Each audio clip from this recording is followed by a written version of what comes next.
So, ayun, good morning guys. Today is October 8, 2025. Tayo po ay gagawa ulit ng atsara.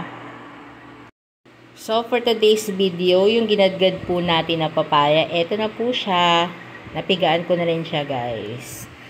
At saka syempre, lalagyan natin ng carrots, bell pepper, at saka ng luya, saka ng pasas. Ayan.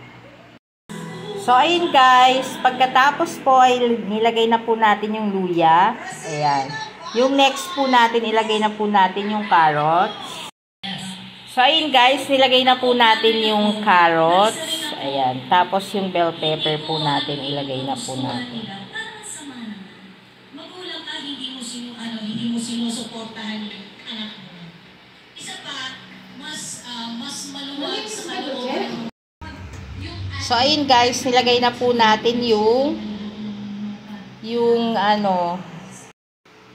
So, ayun guys, nilagay na po natin ang ating pasas. Haluin lang po natin siya ng konti. Then, pagkatapos po, ilagay na po natin ang papaya. Ayan, wait lang guys ha. Wala po kasi kung cameraman. Charot!